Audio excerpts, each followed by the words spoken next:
Liam, afternoon. Thanks very much for your time. If we start with injuries as usual, what about Ben Crozene and sort of where he is at the moment? Yeah, he's still going to be a couple of weeks. So he's minor setback. So disappointing, but it's going to be a couple of weeks. How did that minor setback happen? Was it just On the stages he goes through to return, just start to increase it, and had felt it slightly. So unfortunately, it's a small setback for him. Okay. And what about Lucian Mahovo? Is it a similar situation? Similar, yeah. He's progressing. He's moving in the right direction. Yeah, I saw the club put out some pictures of a man called Forson back in training, so that's obviously gone to plan. Yeah, so Forson's trained this week, and it's been a good week. Matthias has built up as well, so to have him a week further along, to have Forson back in and around it, is a big positive. With Forson, is it seen enough for him to, can he be in the squad this weekend? Or? Possibly, yeah. Yeah, possibly. It's one of those, of course, with the type of injury he's had and how long he's been out, we have to be a little bit sensible. But yeah, he's had a real strong training week. It's been great to have him back out there. His smile he brings, the personality he's got, infectious. Especially, obviously, in a tough period. I think someone that's been out for so long can bring back just a pure appetite to train and love for the game and enthusiasm. So it's been great to have him back around it. Presumably, it would be difficult for him to start at this stage of his not career. ready for that. Yeah. And what sort of qualities do you think he'll bring you that maybe you've been lacking in his absence on the pitch? I think if you just look at the positions he takes up, I think how he takes the ball. He's so quick in short distances. The way he changes direction, I think he definitely. And as much as the qualities he brings, and hence he started the first league game I took. He started it because he's someone that I was really looking forward to working with, and still am. And I think he brings some real exciting attacking moments. So it'll be good to have him back from that perspective, but also to put competition and to push other people, which, like I said, has been challenging. I think in terms of being able to hold people account to performances, or even during games make changes within the game and raise the level. Having that depth and those options allow us to do that. So it's great to have him back. And just finally on Elliot Miles, how far away is he? Close. Expecting him to start training next week. So he's close. I wanted to ask you about Mark Attanasio, and obviously everyone will know that he's travelled over and spent a couple of days here. What sort of interaction did you have with him over that period? Yeah, I spent some time with him. We did as a staff, and then I had a meeting with him as well. And it was a real good, honest chat. I think it's quite clear how invested he is in the club emotionally, and refreshing now. He's in it for the short, medium, long term. Which again, I think when you look at other clubs not having that, that stability, that security, I think for people on the outside, it's really important to know that he's driven by the best interests and he wants success. But he also understands in terms of how to get there, of structures, and had some really good, honest chats with him, which was important. Yeah, I think on Radio Norfolk, he's kind of given you some quite significant backing. Said that your position isn't in contention really at the moment. So this might be the last time for a while that we have to ask you about your future. But does that just make you feel a little bit more secure and kind of clear things up a little bit? Not massively, because I don't listen to it. The only time I talk and think about it is when you guys ask me. I think my energy. I'm hurting like everybody. I'm frustrated. I'm disappointed. I don't want to be where we're at. I didn't join for that. So mine is then, how do we change it? How do we move it forward? How do we get more players back available? How do we increase the competition? How do we refine things as we go along and improve and get better? And that's the biggest bit for me. So that ultimately is where my energy is going at the minute. And like I said, I'm really not happy where we're at. So the only thing I can change is by the work that I do and by creating the right culture for the lads. So to have Mark here to do that, obviously look, it's reassuring. It's take it as a real positive. But I'm also quite clear we have to win games. That's what I'm here to do. I think there are probably a lot of owners at a lot of clubs who kind of barely get involved, and the fact that Mark's over in the States means that you could assume, or he could quite easily do that. But is it quite nice for you as a head coach to know that someone's engaged and wants to be involved in that way? Yeah, and especially the time we're in, right? I think it's easy for people to come out when things are going well and be the face of it. And I think in a tough period, I think he's to come over here like he has for such a short period and address some of the issues and speak around it so openly and so clearly. I think it's a real strength, and I think that's what we have to have in these moments. We have to have togetherness. We have to have real strength, and we have to keep pushing to change it.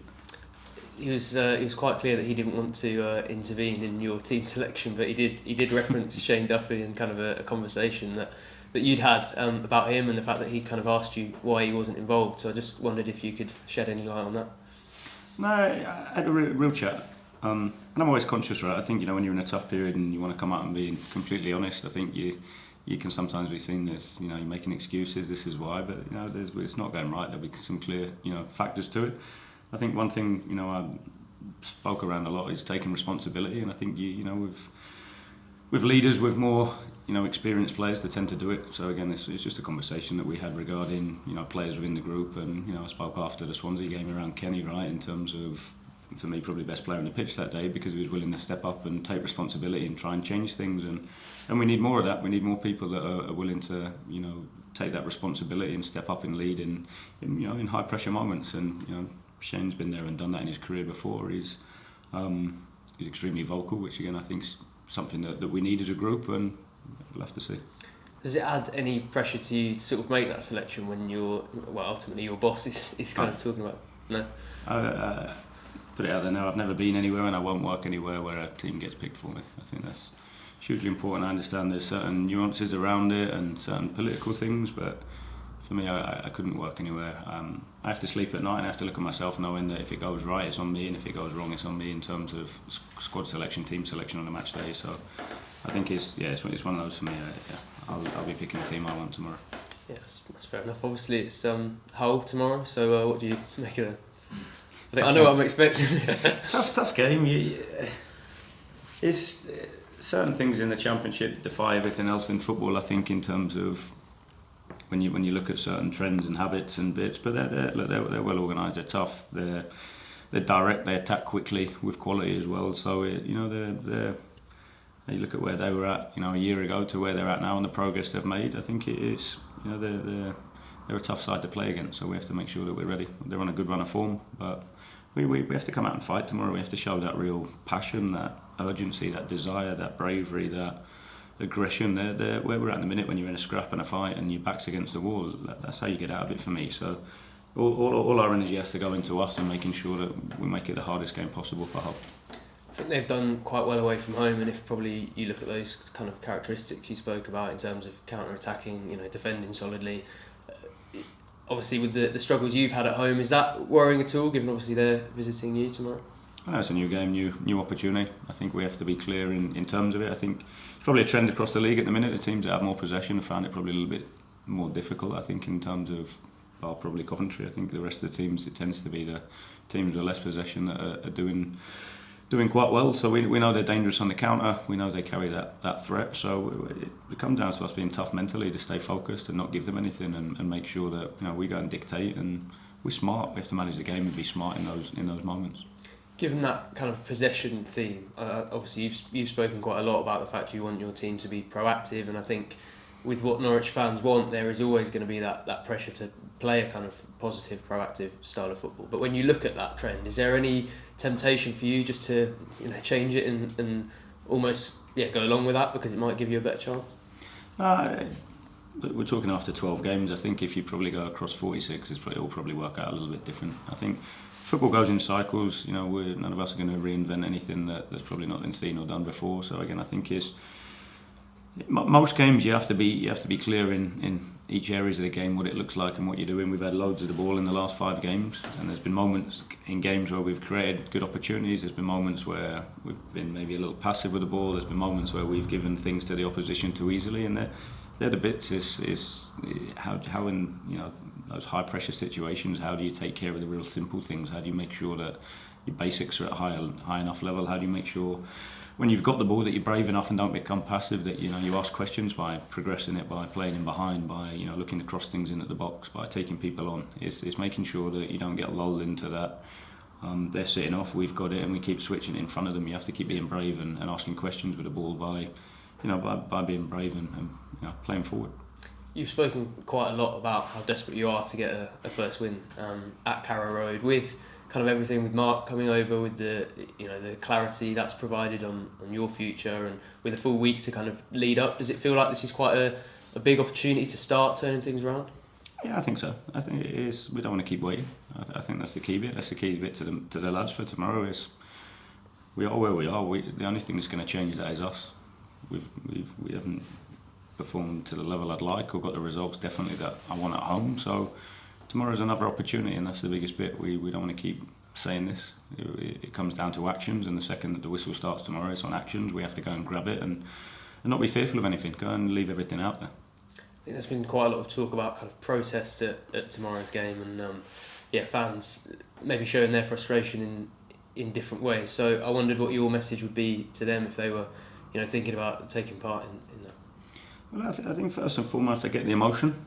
I get why people are frustrated. I get why people are angry. I've never hidden away from that. I think I understand it. Everybody has a right to protest in the right way for me. And for me, it's second the whistle starts to the end of the game, give everything for the lads. That for me, if talking, and of course we have to earn the right for that by how we start the game and elements of how we perform. But for me, don't give absolutely everything to the lads, and then at the end, so be it. I think during that 90 minutes, turn up and give absolutely everything, because there's a huge 3 points on the line that they can play a huge part, and we'll need them with us. Much prefer them with us, and like I said, we understand we have to do our bit, but we'd love the fans to turn up and give absolutely everything tomorrow. Are those protest plans the sort of thing you would talk to your players about? Because obviously, it might be just be aware of this type of thing, or do you just kind of put it in a box and just try and focus on the game? Focus on the game for me at the minute. That's where I'm at.